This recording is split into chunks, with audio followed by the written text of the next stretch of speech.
기도하겠습니다. 하나님, 제발 우리를 살려 주시옵소서. 분명 우리 가운데 어떤 상황과 어떤 이들은 하루 뒤, 일주일 뒤, 불과 한 달 뒤, 1년 뒤의 상황도 예측하지 못한 채로 곧 멸망할 날이 다가올 1년 뒤의 상황도 예측하지 못하는 예루살렘과 같이 여전한 삶을 살아가고 있는 것은 아닌지 돌아보게 하여 주시옵소서. 오늘 우리의 현실을 우리 스스로가 판단하는 것이 아니라 기록된 말씀에 비추게 하시고, 주님 간절히 사모함으로 간구하오니 하나님의 말씀으로 우리를 살려 주시옵소서. 살았다 하는 이름은 가졌으나 죽은 자로 살아가고 있는 이 교회와 성도들을 살려주시되 하나님의 말씀으로 살려 주시옵소서.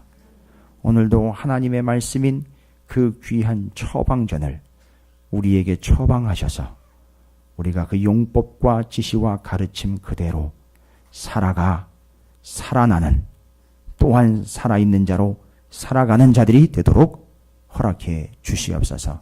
주님, 다시 간구합니다. 허벅지를 치며 허리가 끊어져라 간구합니다. 살려 주시옵소서. 이 나라 대한민국을 살려주시고 민족의 교회를 살려주시고 살은 척하고 있는 이미 죽은 송장들을 살려주시고 성도들을 속히 살려주시옵소서. 특별히 이 시간에 선택되어 위탁받은 자들로 부름받은 하나님의 성도들, 저들을 말씀으로 살려주시옵소서. 하나님 말씀하여 주시옵소서. 부족한 종이 목숨을 걸고 말씀을 전하게 하여 주시옵시고, 사랑하는 성도들이 함께 목숨 걸고 말씀을 받는 귀한 시간 되게 해 주시옵소서. 살아있으니 너무 감사합니다. 살아있어서 하나님의 살아있는 말씀을 받게 하시니 감사합니다. 이제 그 말씀을 받고 그 말씀대로 살아내는 하나님의 사람들 되도록 허락해 주시옵소서. 감사드립니다. 우리 구주 예수 그리스도 이름으로 간절히 기도 올리옵나이다. 아멘. 할렐루야. 예, 옆에 있는 분 축복하도록 하겠습니다. 살아냅시다 라고 축복하시기 바라겠습니다. 뒤에 한마디가 붙겠죠? 말씀대로 라는 것입니다. 제가 오전에 일부 예배 때 우리 자녀들과 함께 또 일부 예배 오신 분들도 계시고 일부 예배 참석하시고 또 2부 예배도 참석하시는 분들이 계시는데, 일부 예배 때 하나님의 말씀을 그냥 이해하시기 쉽게 그냥 한 단어로 설명을 해서 하나님의 말씀은 뭐와 같느냐? 처방전과 같다라는 말씀을 드렸어요. 여러분 처방전 한 번씩 다 받아보셨죠? 제출도 한번 해보셨죠? 그 처방전대로 약 한번 받아보셨죠? 그리고 처방전대로 복용해 보셨죠? 어떻든가요? 예, 시키는 대로 해야죠. 안 그래도 제가 그런 얘기까지 했어요. 제가 2012년부터 2012년 지금부터 한 5년 전이 되는 건가요? 그러면 횟수로 치면 6년이 됩니다. 2012년을 포함을 해서 올해까지 2017년까지 그 전 이야기 하지 않을게요. 그 2012년부터 올해까지 제가 성경을 읽은 걸 이렇게 횟수를 보니까, 여러분 이게 횟수가 중요한 게 아니에요. 그러나 저는 이미 그것을 공부를 했고 다시 훈련을 받으면서 다시 성경을 읽을 때 2012년부터 올해까지 약 70번의 성경을 읽은 횟수가 나오더라고요. 70번 가까이. 1년에 10번 이상씩 읽으니까 그 정도 나오는데, 예, 죄송합니다. 여러분 기분 나쁘게 듣지 마시고요. 저보다 많이 읽으셨으면 토를 다셔도 좋고요. 예, 저보다 많이 아시면 아는 척 하셔도 좋아요. 그런데 제가 아는 척을 하거나 여러분의 기를 죽이려고 하는 게 아니라, 읽으면 읽을수록 확인된 게, 맞다. 하나님의 말씀은 정말 우리를 살리는 말씀이다. 그래서 저는 앞으로도 살고자 말씀을 붙잡을 거예요. 그렇게 붙잡고 살아왔어요. 그리고 하나님 말씀 주셨기 때문에 저 살고 싶어요. 진짜 누구보다도 살고 싶습니다. 이건 그냥 목숨을 연명하고 싶습니다가 아니라 정말 제대로 살고 싶습니다. 그래서 이제 말씀을 더 붙잡고 싶습니다. 여러분 말씀 붙잡고 사시고 또 말씀대로 살아내시기를 주님의 이름으로 축복합니다. 옆에 있는 분 이렇게 다시 한번 축복해 주세요. 말씀 붙잡고 살아냅시다 라고 축복하시기 바라겠습니다. 자, 오늘도 하나님의 말씀 함께 붙잡는데요, 제가 서두에 말씀드린 것처럼 이 에스겔서 21장은 에스겔서 20장과 연결된 말씀입니다. 무슨 얘기냐면 시대가 같다는 얘기입니다. 같은 시대를 배경으로 하고 있습니다. 그 시대라는 말은 연도가 같다는 얘기예요.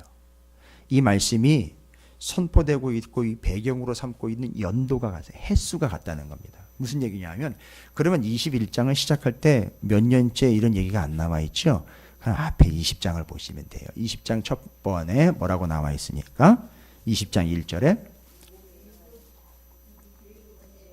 일곱째 해 다섯째 달 열째 날. 아주 상세히도 기록을 해놨네요. 이건 에스겔이 기록을 한 거잖아요. 그러니까 에스겔이 일곱째 해 다섯째 달 열째 날이라니까 명확하고 정확하게 기록을 한 거예요. 그럼 뭔 얘기입니까? 뭐 한지 일곱째 해가 됐다는 거죠. 누가요? 에스겔이죠. 그렇죠. 물론 에스겔이 혼자만 끌려온 건 아니라 다른 동족들, 이스라엘 백성들과 함께 끌려왔으니까, 그러니까 에스겔이 끌려온 지 일곱째 해가 된 거예요. 다섯째 달 열흘, 이거는 좀 뒤로 하시고요. 횟수로 치면 7년이 된 거예요. 제가 그 12년부터 횟수로 6년 동안 성경 읽은 얘기 드렸죠. 그건 에스겔이 지금 끌려온 지 7년째입니다. 여러분 에스겔이 언제 끌려온지 아십니까? 지금부터는 산수예요. 이거 산수를 좀 잘 하셔야지 조금 정리가 될 텐데, 성경에 나와 있는 거는 정확하게 3차에 걸쳐서 포로로 끌려가는데 죄송합니다. 에스겔은 2차 때 끌려옵니다. 그리고 1차 때 포로로 끌려간 사람이 누구냐면 대표가 다니엘이에요. 다니엘. 거기에 연도수가 있습니다. 1차, 2차, 3차. 그러면은 지금 에스겔은 몇 차 때 포로로 끌려왔느냐 하면 2차 때 포로로 끌려왔어요. 그럼 그 2차 때 포로로 끌려올 때 2차 포로로 끌려온 시기가 언제냐 하면 연도수가 이제 나와 있어요.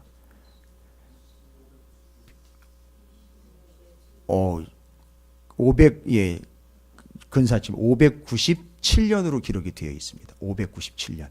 그리고 605년에 다니엘과 이스라엘 백성. 첫 번째 포로 605년, 두 번째 597년. 연도 측정에서는 조금 달 때문에 차이가 날 수도 있습니다만, 일반적으로 597년에 2차 포로로 끌려갈 때 에스겔이 거기 있었다고 그럽니다. 그러면 597, 이건 기원전 얘기하는 겁니다. 예수님 태어나시기 전 597년이에요.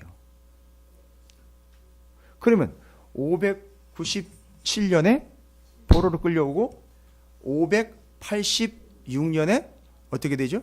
망하게 됩니다. 망하면서 3차로 또 포로가 끌려가게 되죠. 그러면 605, 597, 586년 이렇게 돼버립니다. 그럼 597년이니까 여러분 이게 이제 산술이 된 거예요. 20장과 21장이 배경으로 하고 있는 연도는 어떻게 되는 거죠?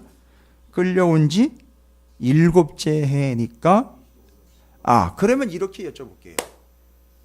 2차 포로로 597년에 끌려갔으니까 멸망하기까지는 몇 년 남은 거죠?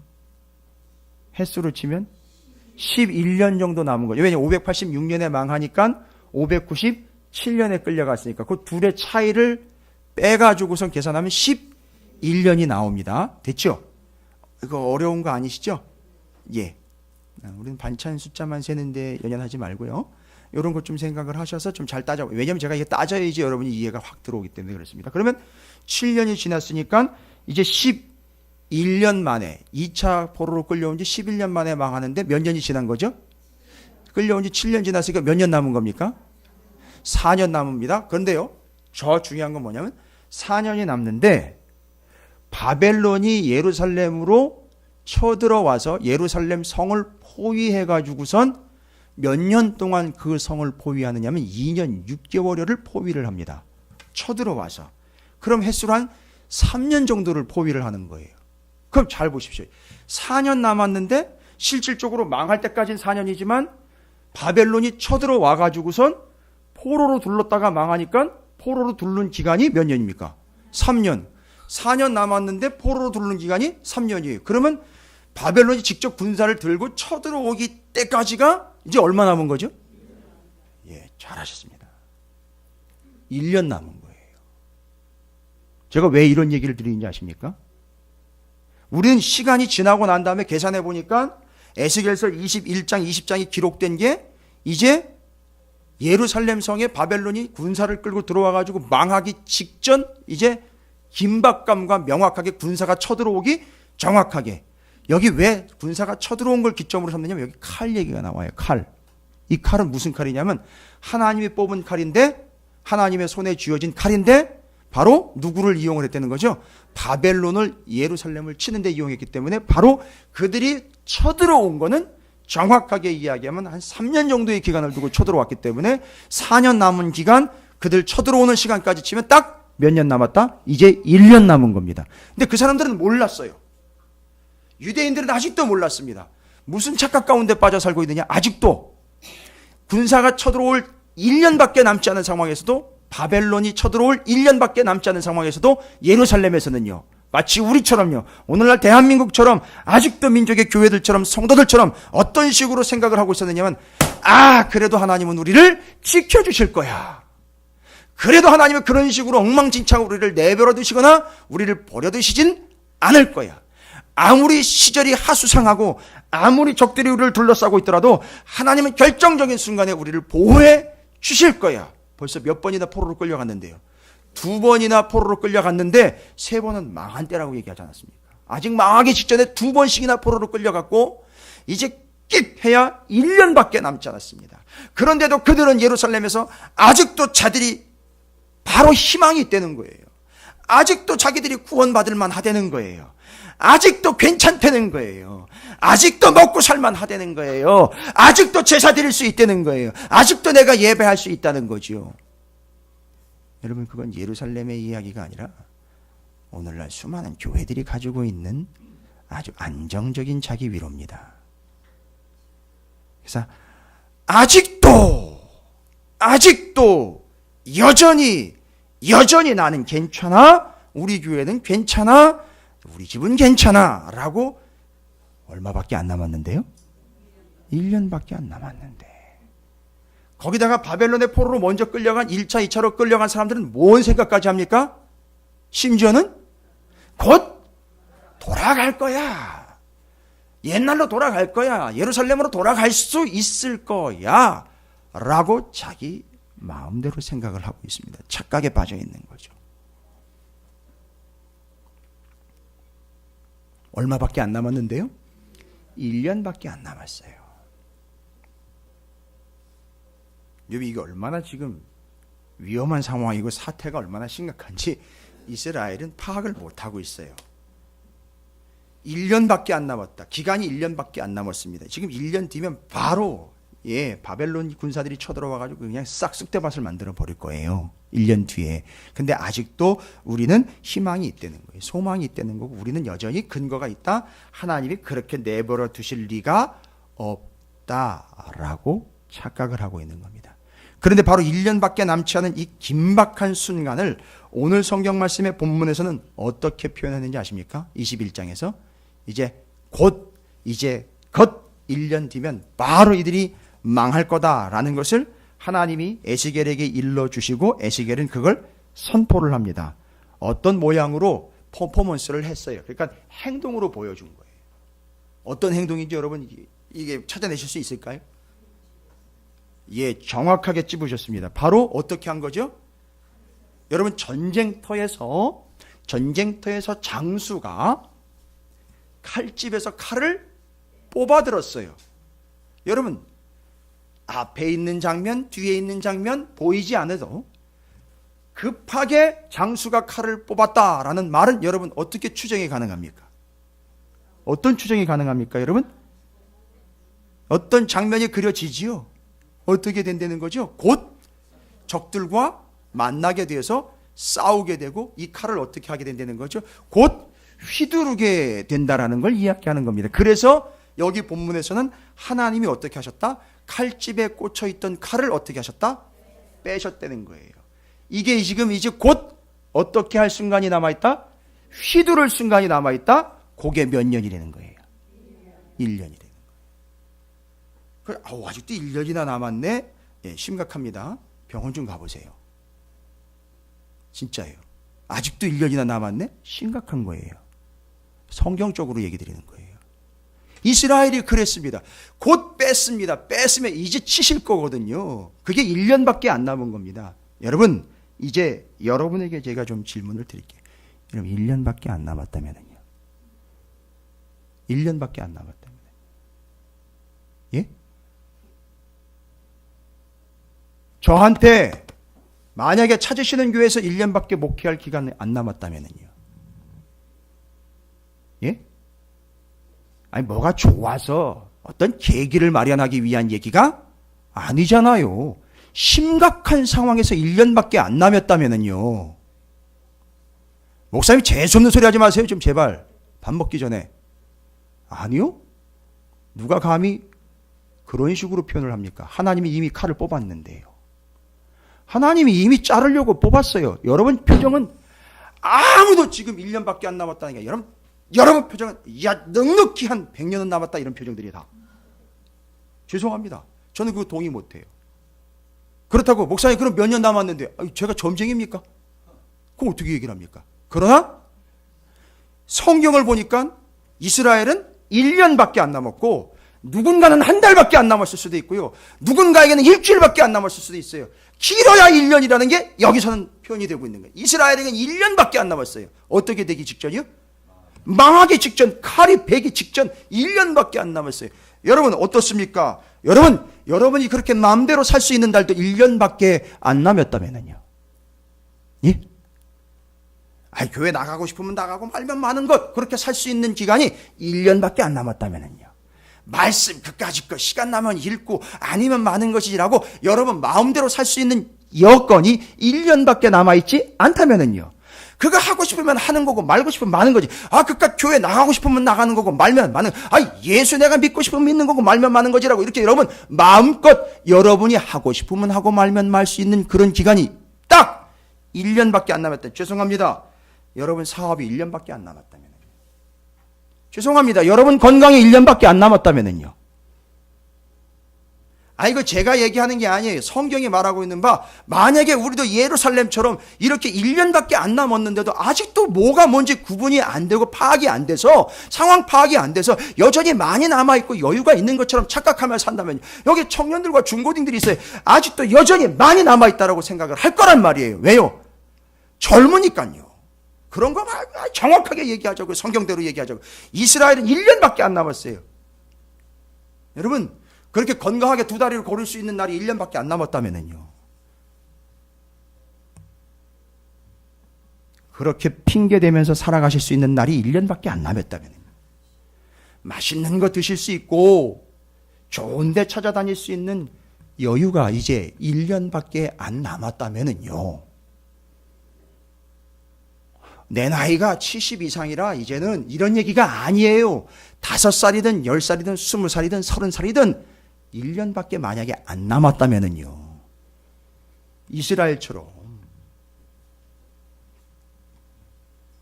여기 중고딩들은 이제 실감이 안 될 거예요. 청년들까지도 실감이 안 될 거예요. 그러나 심각한 얘기예요.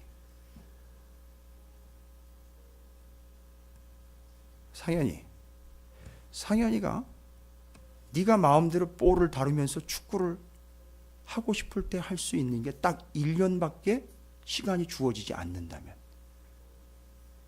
목사님 왜 저를 또 특별히 지목을 해가지고 너 축구 좋아하잖아. 그렇지.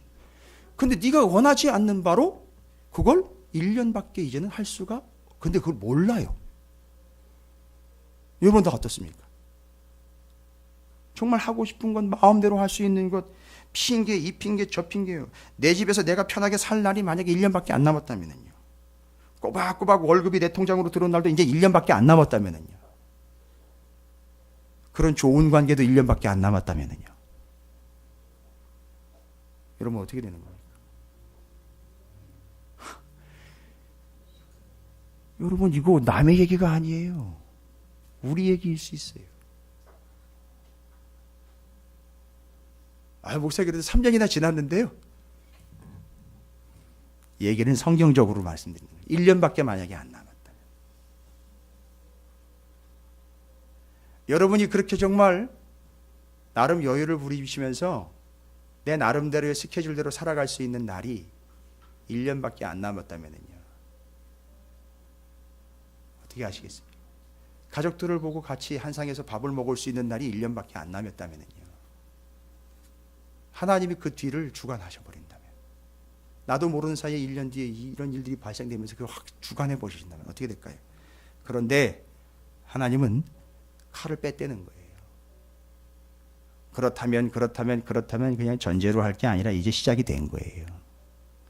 제가 1년이라는 표현을 드린 건 역사적인 걸 근거로 하는 것이지 우리 모두에게는 얼마가 남아있는지 몰라요. 어떻게 될지도 모르는 상황인데 긴박한 상황인 거죠. 왜요? 칼집에서 칼이 뽑혀졌어요. 여러분, 그 칼이 얼마나 무서운지 성경은 오늘 이렇게 얘기를 합니다. 그 칼이요. 9절, 11절, 14절입니다. 이게 1년 뒤에 일어날 일이니까 아직은 1년이라는 시간이 있다? 개념이 아니라 정말 무섭고 두려운 이야기입니다. 여러분, 그 칼, 이제 하나님이 휘두르실 칼인데 그 칼의 특징에 대해서 이렇게 설명을 합니다. 9절 뭐라고 나와 있죠? 인자야, 너는 예언하여 여호와의 말씀을 이같이 말하라. 칼이여 뭐래요? 날카롭고도 빛나도다. 이게 뭐 사무라이 검을 표현하는 것도 아니고 칼의 형상을 설명하는 게 아닙니다. 뒤를 또 한번 보겠습니다. 11절 그 칼을 손에 잡아 쓸만하도록 빛나게 하되 죽이는 자의 손에 넘기게. 그러니까 여기부터 이제 이해가 되는 거예요. 죽이는 자의 손에 넘긴다는 거예요. 칼을 누구한테 넘기는 거죠? 바벨론에게 넘겨서 이스라엘 죽이겠다.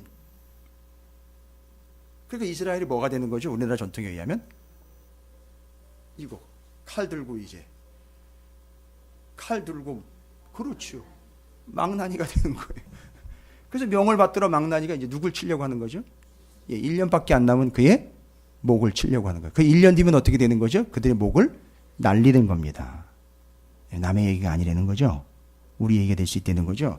그 바벨론이 그렇게 칼을 잡았는데, 칼로 잡혔는데 그 칼의 특징은 또 다시 나옵니다. 죽이는 자의 손에 넘기기 위하여 날카롭고도 빛나게 하였도다. 14절은요. 그러므로 인자야, 너는 예언하며 손뼉을 쳐서 칼로 두세 번 거듭 쓰이게 하라. 이 칼은 무슨 칼이라? 죽이는 칼이라. 죽여주네요. 이 얘기가 아니잖아요. 실제로 살해용 칼입니다. 살육하는 칼입니다. 사람을 둘러싸고 죽이는 어떤 칼이다? 큰 칼이다. 여러분, 특징 세 가지 발견해 보십시오. 그 칼의 특징. 여러분, 이제 곧 1년 뒤면 칠 거예요. 좋습니다. 첫 번째, 날카롭고, 두 번째, 빛나고 크다. 됐습니다. 그 정도면 돼요. 더 이상 칼 만지지 마십시오. 됩니다. 자, 세 개예요. 세 개. 정리되셨죠? 어떻다고요? 날카롭고 빛나고 커요. 이게 하나님이 뽑으신 칼입니다. 그 특징이에요. 날카롭다라는 말은 여러분 잘 아시다시피 칼의 상태가 어떻다는 거죠? 예리해서 뭐가 잘 서 있는 거죠? 날이 서 있는 거예요. 그러니까 그 날을 거꾸로 놓고 날 위에다가 휴지를 싹, 옛날에 무협지 얘기하는 것처럼 이렇게 제가 그 날 위에다가 휴지를 싹 던졌는데 휴지가 싹 잘라지면서 양쪽으로 나눠지는 거예요. 날이 어떻다? 아주 예리한 거예요. 그냥 스치기만 해도 싹 나가버리는 날카로운 거예요. 거기다가 빛난다라는 말은 뭡니까? 번쩍번쩍해요. 여러분, 번쩍번쩍하는 게 뭡니까?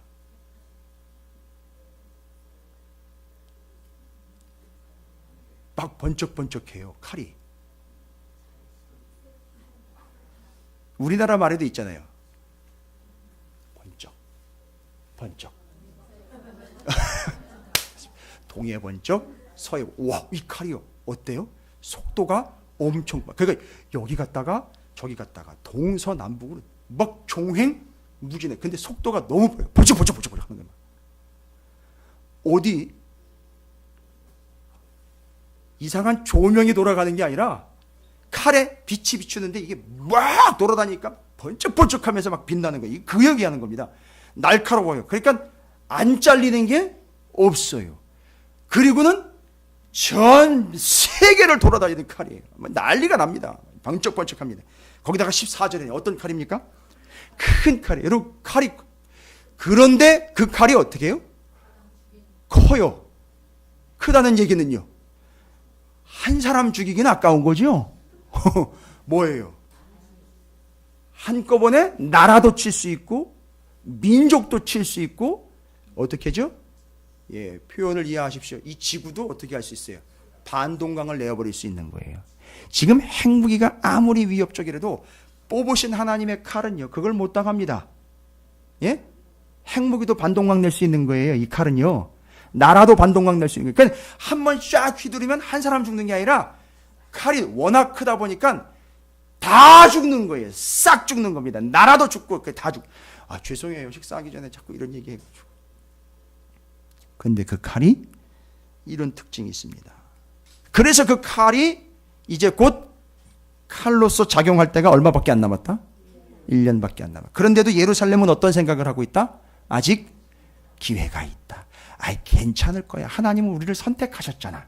하나님은 우리를 보호해 주셨잖아. 하나님은 우리에게 만나도 먹여주셨었잖아. 하나님 우리와 언약을 맺었잖아 라고 이야기하면서 그 칼이 뽑힌 상황도 감지도 못하고, 얼마나 날카로운지, 얼마나 번쩍번쩍하고 얼마나 큰지도 감지도 못한 채로 지금 1년 뒤면 자기가 망할 건데도 불구하고 받아들이질 않고 있는 거예요.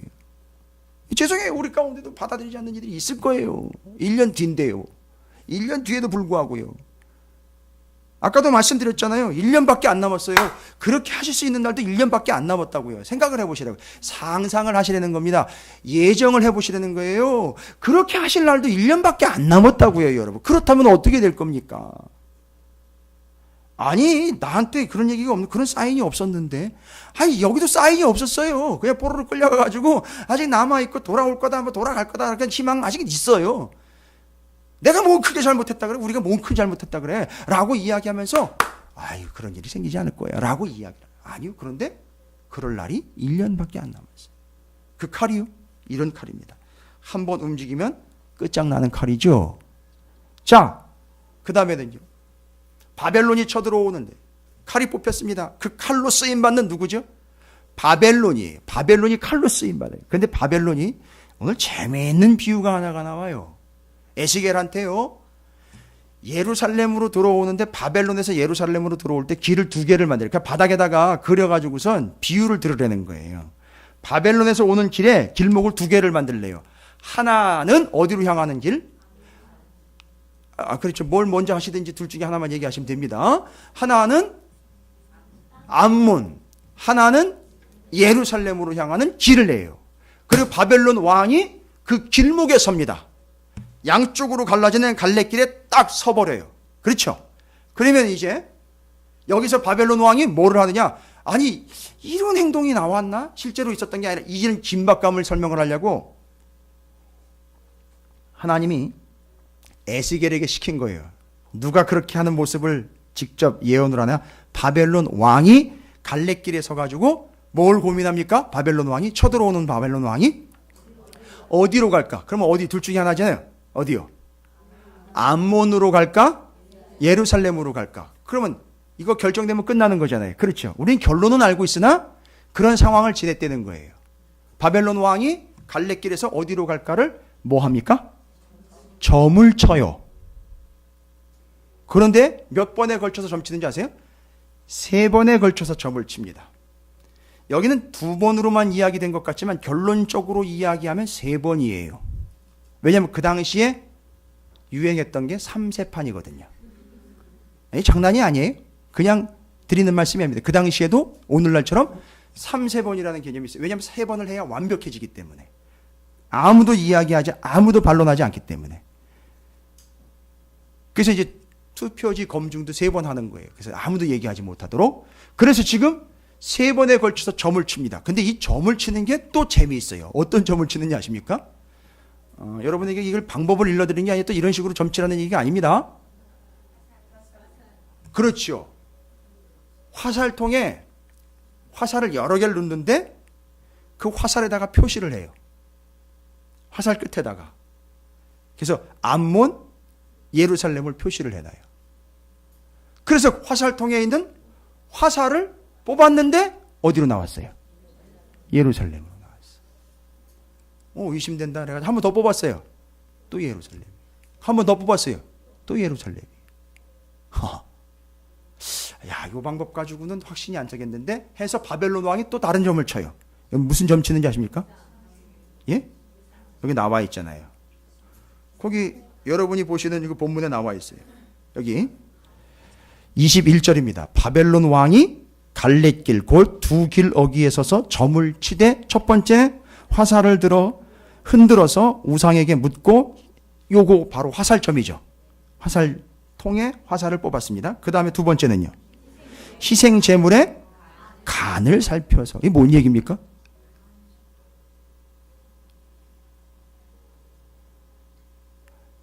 제물을 잡아가지고 이렇게 간 보는 거예요?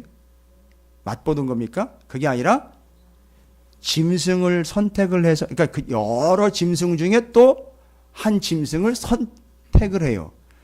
또 그것도 의심스러워서 이제 아무도 손 못 대게끔 했던 그 짐승의 배를 갈라서 뭐를 꺼내냅니까? 간이요, 간. 간 때문이야. 이거 있잖아요. 그 간을 꺼내냅니다. 간을 꺼내서 뭘 보느냐 하면 간에 생긴 모양을 봐요. 그래서 여기서 간 본다는 얘기가 나오고. 믿으시면 안 돼요. 바로 요겁니다. 이게 간점이라는 거예요. 야, 얼마나 이 당시에 이 사람들이 자기 앞길이 궁금하면 이런 짓까지 했을까? 여러분 이제 생각이 좀 드시죠? 짐승을 잡아가지고 배를 갈라 간을 꺼내봐요. 그래가지고 간에 생긴 모양을 보고 어디로 갈까를 점을 치는 거예요. 근데 희한하게 이 간도 어디로 이 이야기를 해요? 예루살렘이라는 거죠. 이거 한 마리 가지고는 안 되겠다. 또 잡아요. 두 마리 가지고 안 되겠다. 또 잡아요. 그래도 결론은 뭐예요? 예루살렘인 거예요. 그 다음에 본문을 보시면 바벨론 왕이 갈렛길 곧 두 길 어귀에 서서 접을 치되 화살들을 흔들어 우상에게 묻고 희생 제물의 간을 살펴서 오른손에 예루살렘으로 갈 점괘를 얻었으므로. 이상하다. 또 오른손에 점괘를 얻었대요. 뭡니까? 오른손으로 뭘 또 뽑은 거예요. 간은 보기만 해도 다 나와요. 모양새만 봐도 어디로 가야 될지. 그럼 오른손에 점괘를 붙잡았다는 얘기는 뭔가 또 다른 걸 하나를 했다는 거예요. 그게 바로 뭐냐면 제비 뽑기를 또 한 거예요. 또 한 거예요. 또. 짐승 잡아 배갈라 간 살폈고요. 화살통에 화살 가지고 몇 번 뽑았고요. 그 다음에 또 그것도 못 믿기니까 어떻게 한 거죠? 제비 뽑기를 또 한 거예요. 또 역시 다른 걸 가지고 돌멩이를 가지고 하든 뭐를 가지고 하든 해가지고서 그것도 적어가지고서 또 뽑았는데 또 역시 어디로 나왔어요? 예루살렘으로 나왔어요. 이야, 이 점괘 대단하네요. 맞습니까? 점괘가 대단합니다. 맞아요? 그러면 점치며 살아야 되겠네요. 아니라 하나님이 점괘를 묶어버린 거예요. 점을 쳐도 뭘로 나와요? 하나님의 뜻으로 나와요. 됐습니까? 그래서 예수 믿는 사람들이 제대로 예수 믿는 사람이면 점집에 가가지고는 점이 안 나와요. 점괘가 안 나온다고요. 그게 이유가 있는 거예요.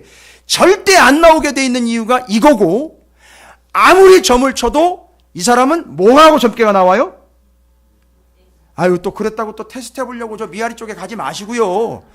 그러다가 또 상처받아요. 점괘 너무너무 잘 나와가지고선 내년 11월에는 뭐 사업을 새로 시작하려는 등 뭐 이딴 얘기가 막 나와요. 그럼 또 그게 또 하나님 뜻이라고 믿고 가요? 아니요. 당신 점괘 안 나와요 라는 점괘가 그게 바로 정확한 점괘인 거예요. 그러니까 안 나오니까 가시지 말라는 거예요. 됐습니까? 예루살렘으로 100% 나왔잖아요. 점괘가. 3번 다. 그렇죠? 뭔 얘기입니까? 점괘가 정확하다가 아니라 하나님의 뜻이 점괘를 묶어버린 거예요. 그럼 뭐를 해도 하나님은 어디를 치신다는 거죠? 예루살렘 치신다. 그럼 하나님이 결정하신 거예요. 됐죠? 왜? 제가 정해놓으신 거예요. 맞습니다. 결정해 놓으신 거예요. 그런데 그게 몇 년 뒤입니까?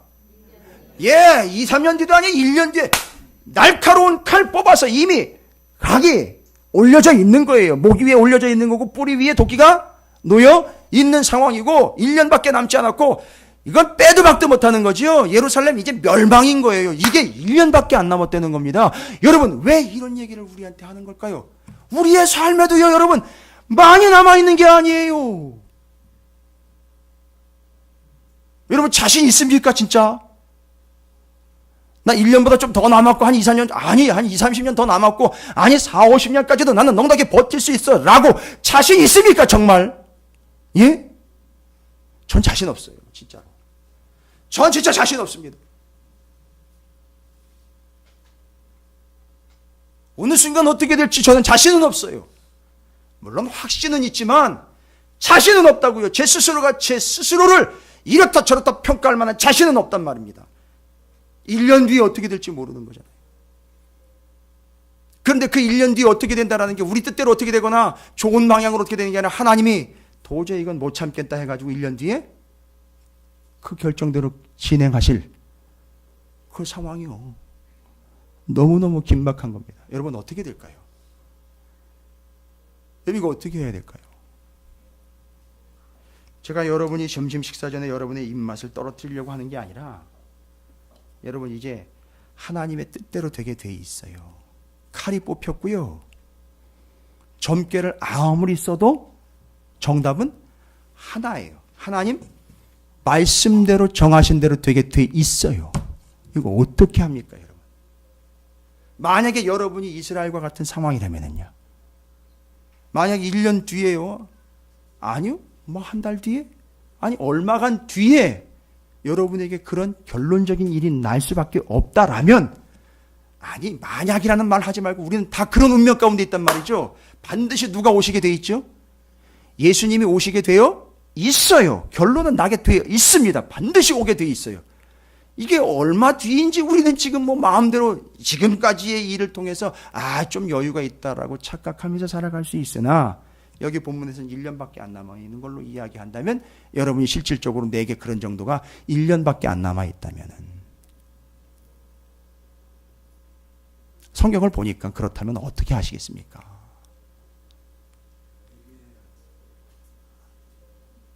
이게 중요한 말씀이에요. 목사님 정말 그래요? 저한테 묻지 마시라고요. 하나님이 이미 계획을 하시고 결정을 하셨다면 그건 누구도 못 막고 연기할 수도 없다는 거예요. 피해갈 수도 없다는 거예요. 더 이상 이제 여러분 좀 제발이지 이렇게 변명이나 핑계 아니면 자기 위로로 신앙생활을 마감하려고 하지 말아 주시면 좋겠어요. 저한테 아니면 다른 사람들한테 아무리 교회 안에서 이야기를 하셔도 그건 정상 참작이라는 게 되지를 않습니다. 하나님의 칼은 이미 뽑혔고 1년 뒤이고 아무리 점괘를 써도 점괘가 안 나오게 돼 있어요. 답은 하나예요. 하나님 뜻대로 되는 겁니다. 점괘가 하나님의 뜻을 이길 수가 없어요. 그렇게 된다고요. 근데 그 결과가 우리한테 좋은 결과로 내가 생각한 대로 내가 바라고 소망하는 대로 되는 게 아니라 오히려 내가 바라지 않는 대로 된다는 거예요. 왜요? 그렇게 살아왔으니까요. 누구한테 얘기를 하고 누구한테 탓을 하겠어요. 근데 그게 1년 뒤랍니다. 어떻게 할까요? 여러분 그냥 손 놓고 맹 놓고 그냥 그렇게 시간만 가라시고 그래서 당해야 되는 겁니까? 얼마 없지요 시간이? 그렇죠? 이제 긴박한 상황입니다. 시간 없습니다. 여러분에게 제가 한 가지 비유로 말씀드리겠습니다. 시간 없어요. 내년 이맘때까지 기다리시려면 죽습니다. 끝납니다. 얘기 다 게임 다 끝나버립니다. 시간 없어요. 그럼 어떻게 해야 될까요? 심세동기를 작동을 해야 됩니다. 이제 여러분 심세동기가 뭔지 아시죠? 예? 심세동기가 뭔지 아세요? 심장 박동기예요. 저희도 아파트의 1층에 엘리베이터 옆에 이 심세동기가 있어요. 심장 박동기. 갑자기 사람이 쓰러져서 골든타임 있죠? 몇 분 안에 빨리 뭐 하지 않으면요.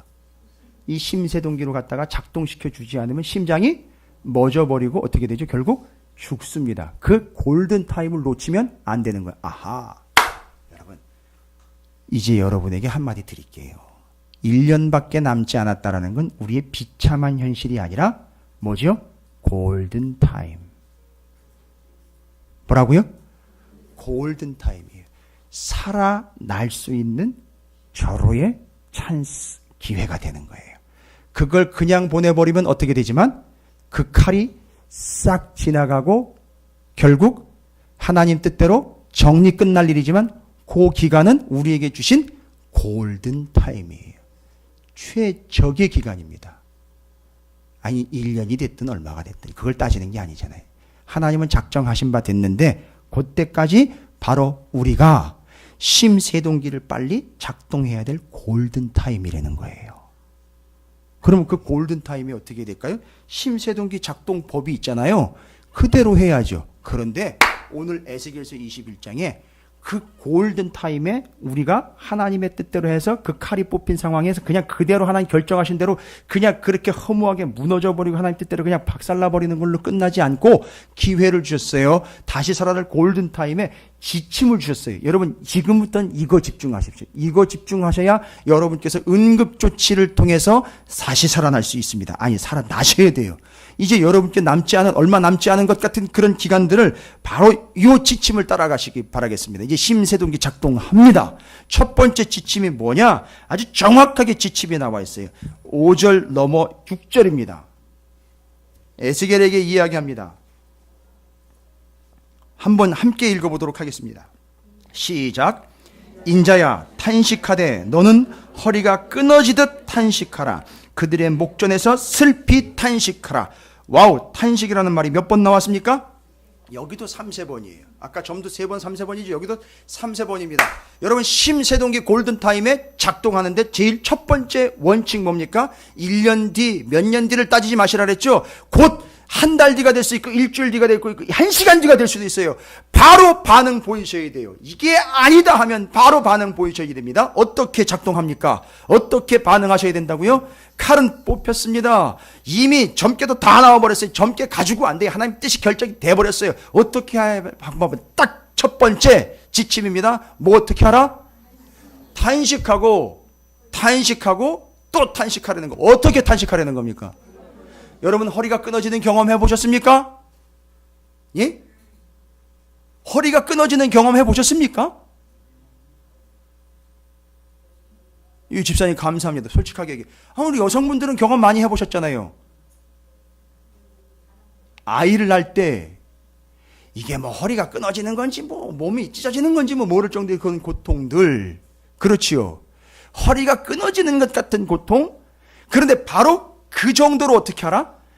탄식하라는 거예요. 근데 여기 탄식이라는 말은 아이고 어떻게 하나 아이고 어떻게 하나가 아니라 탄식이라는 말은 정확하게 이해하셔야 돼요. 성경을 기록한 히브리어의 아나흐라는 단어인데요.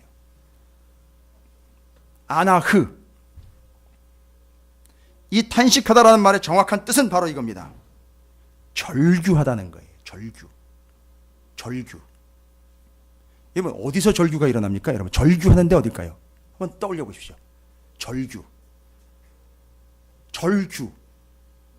뭐 그 단어에서 나온 건 아니지만 절규. 본인이 절규해 보신 적 있습니까? 그럼 본인이 언제쯤 절규가 나올까요?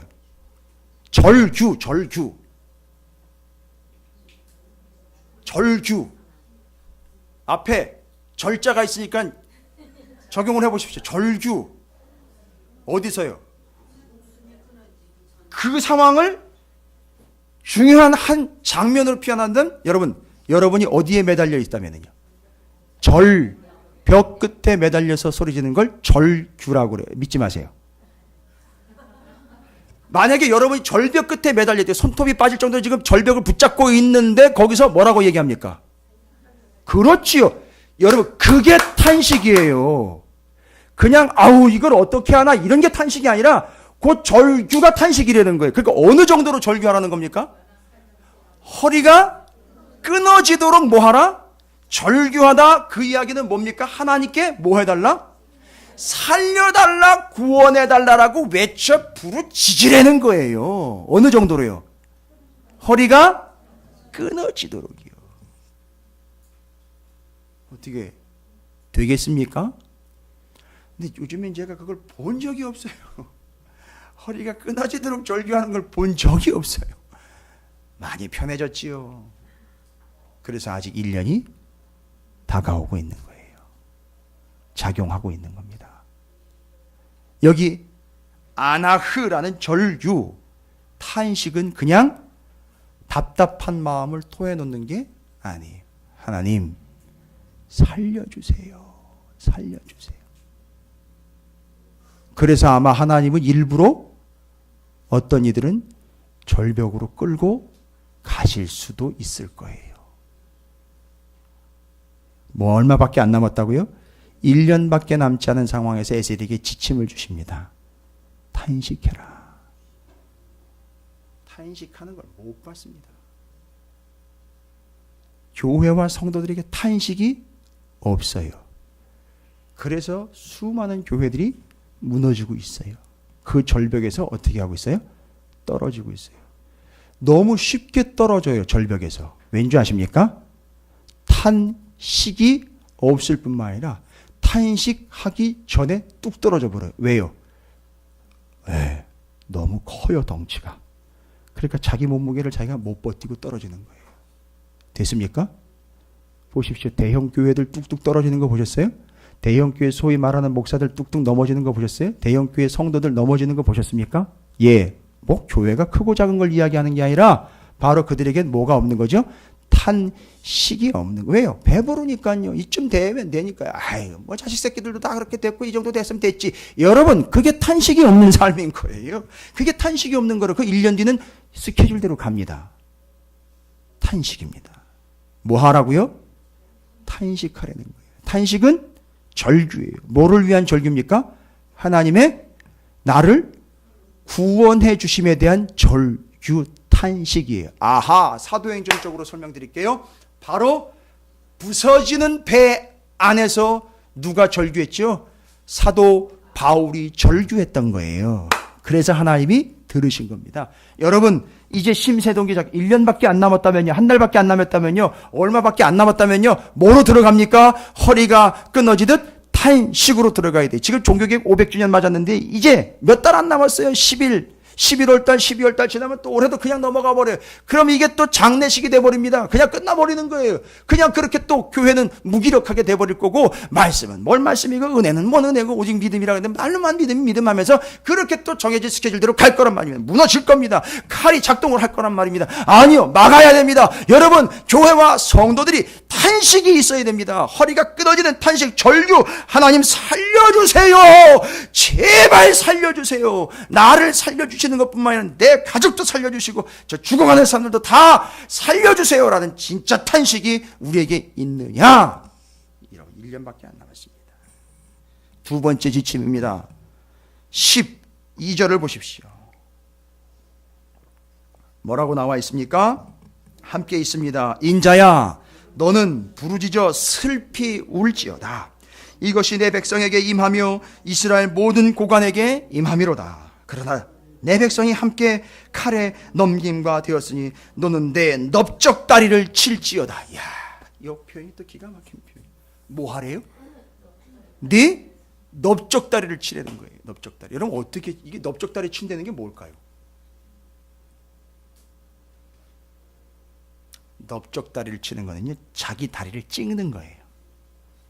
어떤 상황이기 때문에 너무너무 슬프고 애통한 상황이기 때문에 자기 다리를 찢는 거예요. 찢는 거예요. 넓적다리를요.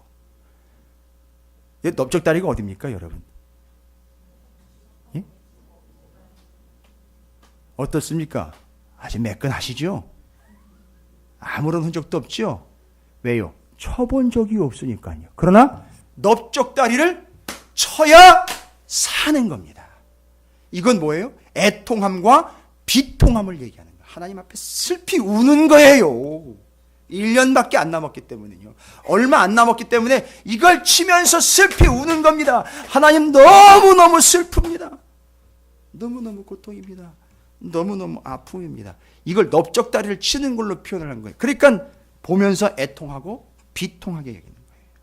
여러분, 그런 마음과 그런 안목과 그런 믿음이 여러분에게 있습니까? 바로 이게 1년밖에 안 남은 상황에서 살, 길, 심, 세동기 작동 두 번째 비법입니다. 살아야죠. 자꾸 남의 넓적다리 긁는 얘기 하지 마시고요. 내 넓적다리를 치면서 슬피 울며 이건 아니잖아 라며 비통하게 여기시기를 주님의 이름으로 축복합니다. 이래도 그만 저래도 그만 아니 자꾸 변명하고 감싸주고 넘어가려고 하지 마세요. 슬피 우시란 말입니다. 제가 가끔 여러분 보면 슬피 울 때가 있어요. 정말요.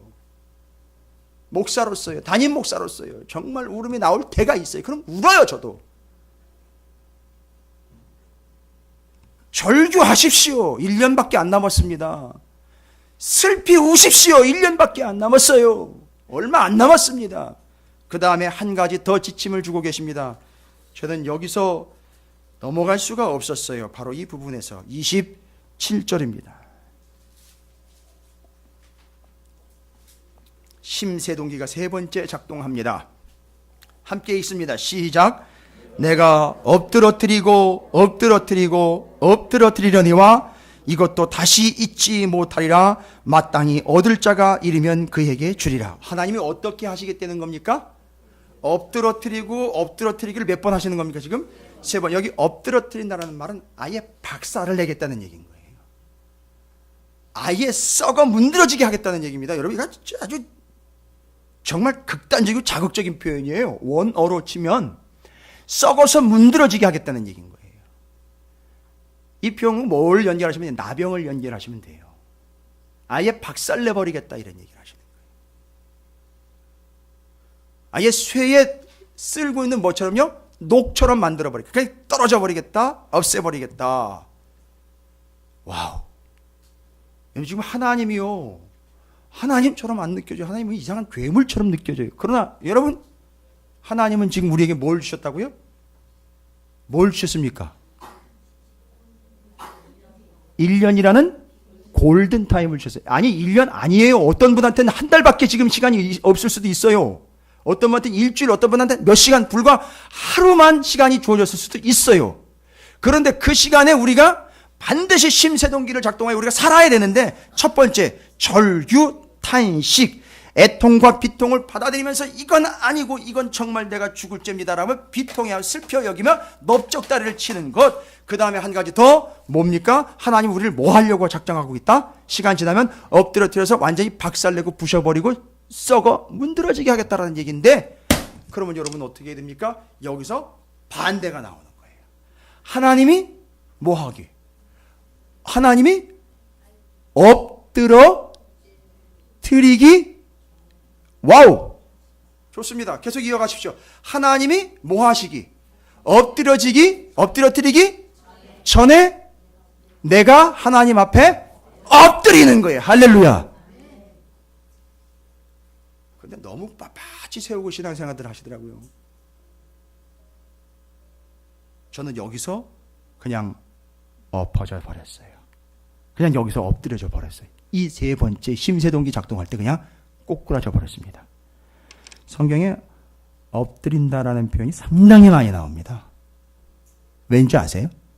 하나님과 사람과의 관계에서 기본적인 관계가 엎드리라는 동사로 계속 표현이 나와요. 몇 가지만 일러드리면서 정리합니다. 엎드린다 이거예요. 시몬 베드로가, 누가복음 5장 8절입니다. 시몬 베드로가 이를 보고 예수의 무릎 아래에 엎드려. 잘 보십시오. 이건 뭔 얘기냐면 주님이 찾아가셔가지고 야 그물 던져라고. 아유 하루 종일 그물 던졌는데 막 아무것도 못 잡았어요. 근데 말씀에 의지하여 저는 던지겠습니다라고 던졌는데 고기가 엄청나게 올라왔죠. 바로 그 뒤에 얘기예요. 그러면서 베드로가 그 예수의 무릎 아래. 저는 여기서 완전 충격을 먹어요. 무릎? 우린 엎드린 데 입시고요. 아유 죄송합니다. 아니 자기가 뭐 선거 나왔어요? 어디 유세 나왔습니까? 죄송합니다. 엎드리는 척만 하는데 잘 보십시오. 예수의 무릎 아래요. 뭡니까? 무릎 아래면은요. 땅바닥에 그냥 까는 거예요. 여러분 이게 심세동기 작동하는 겁니다. 여러분 이게 사는 거예요. 지금 세 번째 엎드리는 걸 구체적으로 얘기합니다. 그래 엎드려 이르되 주여 나를 떠나소서 나는 죄인이로소이다. 와우, 엎드린다는 건 그러니까 뭘 하는 거예요? 그렇죠. 뭘 인정하는 겁니까? 내가 죽을 수밖에 없는 죄인이라는 거 인정하는 거. 인정하세요, 제발. 인정하십시오. 그렇게 우리가 잘난 존재가 아니에요. 죄인된 우리를 구원해 주시기 위하여 값없이 보내주신 것뿐이지 우리가 그렇게 내세울 존재가 아닙니다. 무릎 아래로 엎드렸다. 인정했다는 거예요. 누가복음 5장 12절 온 몸에 나병 들린 사람이 있어 예수를 보고 엎드려 구하여 이르되, 여기서는요 엎드린다는 게 뭐와 연결되어 있어요? 그렇죠. 엎드려 구하는 거예요. 여러분, 하나님께 구하는 자세는 납작 엎드려서 구하는 거예요. 여기 보세요. 나병 환자예요. 와우, 제가 얘기 드렸죠? 엎드려 뜨린다라는 말 어떻게 된다는 거죠? 나병 환자처럼 아예 썩어 문드러지게 하는데, 썩어 문드러진 자가 하나님 앞에 어떻게 합니까? 아예 엎드려졌어요. 그러니까 하나님이 일으켜 세우시는데 나병이 낫는 거예요. 엎드리는 게 정답이에요. 정말 영악한 목사 같았으면 제가 다른 이야기 다 집어치우고 요거 하나만 가지고도 여러분에게 설교도 돼요. 전 양심상 그건 안 돼요. 이거 하나만 가지고도 다 울고 먹을 수 있어요. 근데 그게 아니잖아요. 지금 심세동이가 단계별로 3단계에서 적당하게 작동이 돼야 다 사는 거 아닙니까? 그래서 앞에 2개가 전제가 되면서 실질적으로 촥 엎드려 봅니다. 인정하는 거예요. 간구하는 거예요. 누가복음 8장 41절 이에 회당장인 야이로라는 사람이 와서 예수의 발 아래에 엎드려 자기 집에 오시기를 구하되, 역시 뭐 하는 거죠? 엎드려 구하는 거예요. 엎드리는 게 구하는 겁니다. 여러분, 기도하는 게 구하는 거 아닙니까? 기도할 때 어떻게 기도하십니까? 엎드려 간구하시길 바랍니다. 근데 저는 여러분에게, 오늘날 교회는 성도들에게 그냥 기도 좀 하시지요, 기도 좀 하시지요로 넘어가고 있어요. 그 단계를 넘어가지 못하고 있어요. 엎드려 깔아서 기도하십시오 해야 되는데 그것조차도 못하고 있어요. 뭐 이게 현실인걸요. 기도는요, 그 무릎 아래로 깔아 하나님 앞에 간구하는 거예요. 살려달라고, 낫게 해달라고. 그게 엎드리는 겁니다. 계속됩니다. 이 엎드린다라는 표현이 요한계시록에도 유독 많이 나와요. 요한계시록이 성경의 맨 끝 성경 요한계시록에 계시록 4장 10절 24장로들이 보좌에 앉으신 이 앞에 엎드려 세세토록 살아계시는 이에게 경배하고, 그러니까 엎드린다는 건 뭐 하는 겁니까? 경배라는 건 뭡니까? 그분을 높여드리고 인정해드리는 거죠. 그렇죠. 아까는요, 그분한테 내가 엎드린다라는 건 뭘 인정하는 거였죠? 내가 죄인이라는 걸 인정했지만 지금 여기 그분의 보좌 앞에 쫙 엎드린다는 건 그분이 높으신 분이라는 걸 인정하는 거예요. 그러니까 어쨌든 엎드리는 건 나를 인정하고 그분을 인정하는 거예요. 그렇죠. 됐습니다. 와, 이게 엎드린다는 게 얼마나 기가 막힌 건지 중요한 거예요. 제가 조금 이따가 제 예를 들어서 설명드리면 여러분 정말 명쾌하게 이제 이해하실 수 있을 거예요. 엎드리십시오. 심세동기의 마지막 단계, 가장 확실한 작동 단계입니다. 엎드리십시오. 계시록 5장 8절입니다. 네 생물과 24장로들이 그 어린 양 앞에 엎드려 각각 검은 고와 향이 가득한 금대접을 가졌으니 이 향은 성도들의 기도드려. 엎드렸는데 뭘 가지고 엎드렸어요?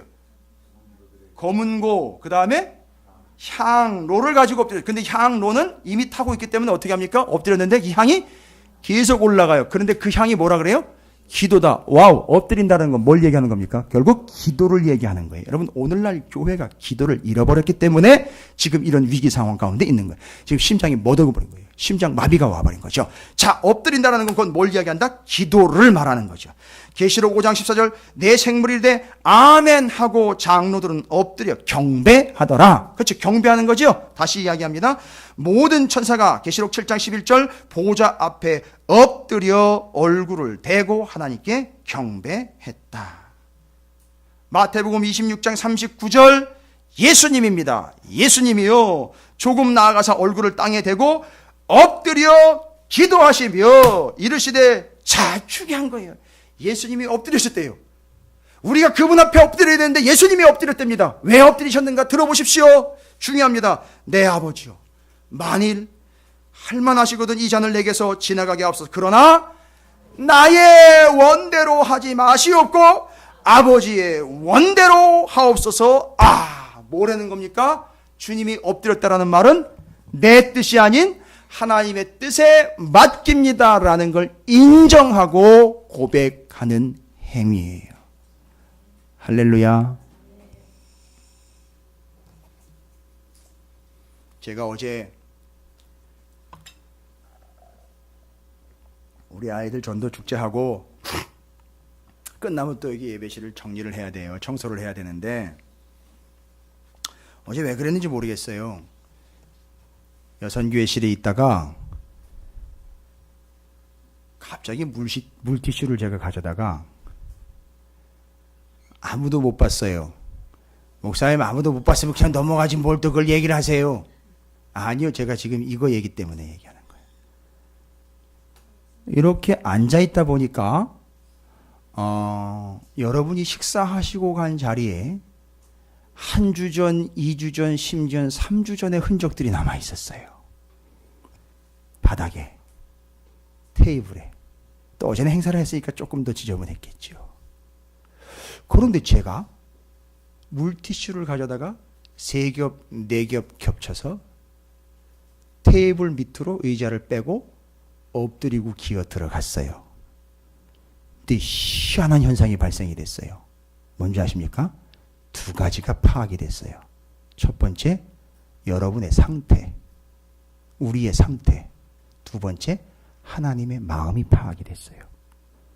그래서 제가 갑자기 말씀을 준비했던 내용 3번째 심세동기 엎드림에 대한 정확한 정리가 됐어요. 아, 내가 엎드려야 되는 것이로구나. 내가 엎드리지 않으면 파악이 안 되는구나. 무슨 얘기인지 아시겠습니까? 속으로는 목사님 그럼 계속 엎드리세요. 예, 저 계속 엎드릴 거예요. 하나님 앞에서는 꼿꼿이 세우는 게 정답이 아니에요. 엎드리는 거예요. 오늘 여러분이 넓적다리 한번 쳐보시고요. 탄식 한번 제대로 해보십시오. 그리고 제대로 엎드려 보십시오. 정말 보이더라고요. 여러분은 없지만 우리 교회의 상태가 그 밑에서 보이고요. 엎드리니까. 그리고 주님의 발밑인데 주님의 마음이 보이더라는 거예요. 엎드리니까요. 와, 놀랬습니다. 저는 위에서 봐야 잘 보이는 줄 알았거든요. 엎드리니까 소상히 보이더라고요. 놀랍습니다. 하나님이 왜 저한테 그런 걸 얘기하셨는지는 잘 모르겠으나 저는 이번만 그 경험을 한 건 아닙니다. 소위 말하면 큰 교회라는 데서 제가 목사로서 훈련을 받을 때에도 봤어요. 그건 구체적으로 여러분에게 말씀드리기가 참 어려운 부분이라 말씀드리지 않겠으나 바로 우리 교회 이야기이기 때문에 제가 말씀드리는 거예요. 엎드려 보니 보이더라는 거예요. 상태와 마음이요. 이건 해보지 않은 분들은 잘 모르실 겁니다. 여러분 잊지 마십시오. 얼마 안 남았어요. 누구도 측정 불가합니다. 어떤 일이 벌어질지 여러분은 감히 상상 못하실 일들이에요. 칼이 이미 뽑혔어요. 이미 출발했습니다. 그러나 우리에게는 시간이 얼마 남지 않은 게 아니라 골든 타임이 주어진 거예요. 첫 번째, 허리가 끊어져라 탄식하십시오. 2번째요. 넓적다리를 치면서 애통하고 비통해 하십시오. 3번째, 하나님 앞에 납작 엎드리십시오. 얼마나 남았는가를 보고 눈치를 보고 엎드릴 때가 이땐가 칠 때가 이땐가 탄식할 때 아니요. 그거 따지지 말고 그냥 1년 365일 계속 치고 엎드리고 탄식하시면요. 어떻게 될까요? 계속 여러분의 생명은 어떻게 될까요? 연장되겠지요. 할렐루야. 여러분이 그러한 교회를 책임지시고 여러분의 영혼을 하나님께로 올려드릴 수 있는 선택되고 준비된 교회와 성도들 되시기를 주님의 이름으로 축원을 드립니다. 결단하겠습니다. 탄식과 넓적다리를 침과 엎드림의 삶으로 하나님의 시간을 따지는 게 아니라 언제 하나님이 오시든 사는 자 되겠습니다. 구원받는 자 되겠습니다. 주의 이름을 크게 한번 부르시고 통성으로 함께 기도하겠습니다. 기도합니다.